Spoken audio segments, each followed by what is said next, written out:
Guys எல்லாருக்கும் வணக்கம். Welcome back to Pooja's world. இன்றைக்கி சூப்பர் அண்ட் டேஸ்டியான பொங்கல் ரெசிபி தான் தம் பொங்கல்னு சொல்லிட்டு எங்கள் வீட்டில் பண்ணுவோம். இது வந்து ஒரு சீக்ரெட்டான டிப்ஸும் இருக்குது. நான் உங்ககிட்ட அதை ஷேர் பண்ணிக்கிறேன். வாங்க எப்படி செய்யணும்னு பார்க்கலாம்.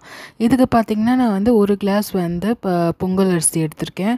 அதிலே வந்து ஒரு அரை கிளாஸ் வந்து பச்சைப்பருப்பு எடுத்திருக்கேன். இதை வந்து நல்லா நம்ம வாஷ் பண்ணி தனியாக எடுத்துக்கலாம். நம்ம வந்து இதை வாஷ் பண்ணி எடுத்ததும் இதில் வந்து பார்த்திங்கன்னா 4 கிளாஸ் வந்து தண்ணி நான் விட்டுக்கிறேன். நீங்கள் வந்து 5 கிளாஸாக கூட விட்டுக்கலாம். நான் வந்து இது கொஞ்சம் ஊற வச்சு செய்ய போகிறதுனால 4 கிளாஸு வந்து கரெக்டாக இருக்கும். நீங்கள் அப்படியே செய்ய போகிறீங்கன்னா உங்களுக்கு தண்ணிக்கு வந்து ஒரு 4.5 கிளாஸ் டு 5 கிளாஸ், அதுக்கு மேலே ஊற்ற வேண்டாம். 4 கிளாஸே கரெக்டாக இருக்கும். நான் வந்து ஒரு அரை மணி நேரம் இது வந்து ஊற வச்சுக்கிறேன். 4 கிளாஸ் தண்ணி ஊற்றி நம்ம தட்டு போட்டு மூடி ஒரு 1/2 hour போல் பருப்பும் அரிசியும் வந்து நல்லா ஊறட்டும்.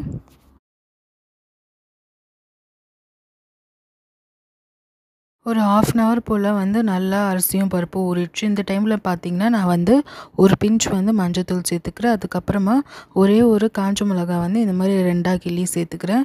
அதுக்கப்புறமா இந்த டிஷ்ஷுக்கு தேவையான உப்பு வந்து சேர்த்துக்கிறேன்.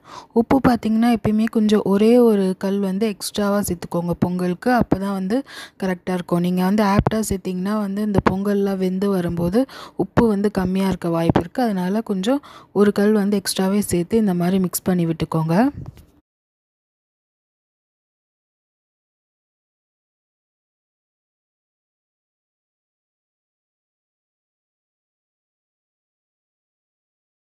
நல்லா மிக்ஸ் பண்ணி விட்டுட்டு நம்ம வந்து இது வந்து விசில் வச்சு எடுக்க வேண்டியதுதான். இது வந்து எப்படி வைக்கிறீங்கன்னா, உங்களோட அடுப்பு வந்து எந்த வந்து சின்ன பர்னரோ அந்த பர்னரில் மீடியம் ஃப்ளேமில் ஒரு 5 விசில் விட்டு எடுத்துக்கோங்க. 5 விசில் வந்துடுச்சு. ப்ரெஷராக வந்து நல்லா ரிலீஸ் ஆகிடுச்சு. இந்த டைமில் ஓப்பன் பண்ணி நல்லா மிக்ஸ் பண்ணி விட்டுக்கோங்க. நான் மிக்ஸ் பண்ணும்போதே பார்த்திங்கன்னா தெரியும், எதுவுமே அடி பிடிக்காமல் கரெக்டான கன்சிஸ்டன்சியில் இருக்குது. நீங்களும் இதே மாதிரி அரிசி இதே அளவில் பருப்பு தண்ணி கணக்கு வச்சு இதே மாதிரி மீடியம் ஃப்ளேமில் லோ பர்னரில் வச்சிங்கன்னா இந்த மாதிரி அடி பிடிக்காமல் வரும். இதை வந்து நல்லா மிக்ஸ் பண்ணி விட்டுக்கோங்க. இப்போ தான் நம்ம வந்து இந்த ட்ரிக்ஸ் வந்து உங்கள்கிட்ட நான் வந்து ஷேர் பண்ண போகிறேன். இது ஆக்சுவலாக பார்த்தீங்கன்னா எங்கள் சித்தப்பா வந்து எங்கள் அம்மாவுக்கு சொல்லி கொடுத்துருக்காங்க. ஆக்சுவலாக எங்கள் சித்தப்பா வந்து ஒரு செஃப்பு. அவர் வந்து எங்கள் அம்மாவுக்கு வந்து பொங்கல் செய்யும்போது இந்த மாதிரி செய்யுங்கன்னு சொல்லி கொடுத்துருக்காங்க. அது வந்து என்கிட்ட ஷேர் பண்ணாங்க. அதை நான் உங்ககிட்ட வந்து ஷேர் பண்ணுறேன்.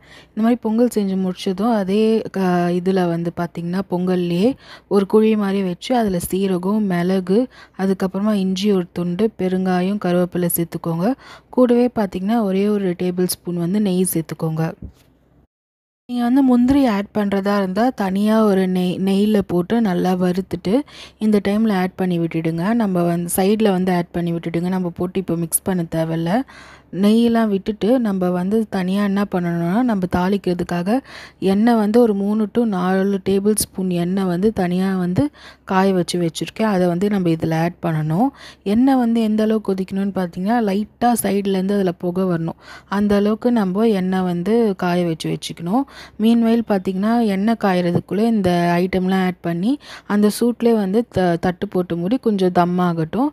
அதுக்கப்புறமா ஒரு 5 நிமிஷம் கழித்து இந்த எண்ணெயை வந்து இதில் ஆட் பண்ணி திருப்பி தட்டு போட்டு மூடி மேலே வந்து பார்த்திங்கன்னா ஏதாவது ஒரு வெயிட்டான பொருள் வந்து நான் வச்சிடுறோம். இந்த ப்ராசஸ் நம்ம பண்ணுறதுனால என்ன ஆகும்னா, நம்ம இஞ்சியோட ஃப்ளேவர், பச்சை மிளகா, நெய், அதுக்கப்புறம் பார்த்திங்கன்னா சீரகம், மிளகோட ஃப்ளேவர்லாம் வந்து அந்த பொங்கலில் நல்லாவே இறங்கியிருக்கும். அது மட்டும் இல்லை, நீங்கள் பொங்கல் நல்லா ஆறுனதும் நீங்கள் எடுத்து சாப்பிட்டா கூட அந்த டேஸ்ட் வந்து அப்படியே இருக்கும். நம்ம எப்படி சுட சுட சாப்பிட்டோமோ அதே டேஸ்ட் வந்து நான் ஆறுனதுக்கப்புறம் சாப்பிட்டா கூட அதே டேஸ்ட் வந்து இருக்கும். நீங்கள் கண்டிப்பாக இந்த ஸ்டெப்பை வந்து மிஸ் பண்ணாமல் பண்ணுங்கள். இந்த மாதிரி பொங்கல் வந்து ட்ரை பண்ணி பாருங்கள். நான் வந்து ஒரு 5 நிமிஷம் போல் தட்டு போட்டு மூடி மேலே ஒரு வெயிட் வச்சு தம் வச்சுருக்கேன். 5 நிமிஷம் கழித்து என்ன பண்ணுறீங்கன்னா நல்லா மிக்ஸ் பண்ணி விடுங்க. அவ்வளோதாங்க. ஒரு சிம்பிள் ஸ்டெப் வந்து நம்ம ஃபாலோ பண்ணுறதுனால டிஃப்ரெண்ட்டான ஒரு டேஸ்ட்டில் வந்து நம்மளுக்கு பொங்கல் கிடைக்கும். நல்லா டேஸ்ட்டாகவும் இருக்கும். கண்டிப்பாக இந்த மாதிரி வந்து நீங்கள் ட்ரை பண்ணி பார்த்துட்டு கமெண்ட் செக்ஷனில் எப்படி இருந்ததுன்னு கமெண்ட் பண்ணுங்கள். இது கூட பார்த்திங்கன்னா தேங்காய் சட்னி, அதுக்கப்புறமா பொங்கல் சாம்பார் வச்சு கூடவே மொறுன்னு நல்லா உளுந்த வடை வச்சு சாப்பிட்டிங்கன்னு வச்சுக்கோங்களேன், வேறு லெவலில் இருக்கும். கண்டிப்பாக இந்த டிஷ் பிடிச்சிருக்குன்னு நினைக்கிறேன். பிடிச்சிருந்தா கண்டிப்பாக சப்ஸ்கிரைப் பண்ணி சப்போர்ட் பண்ணுங்கள்.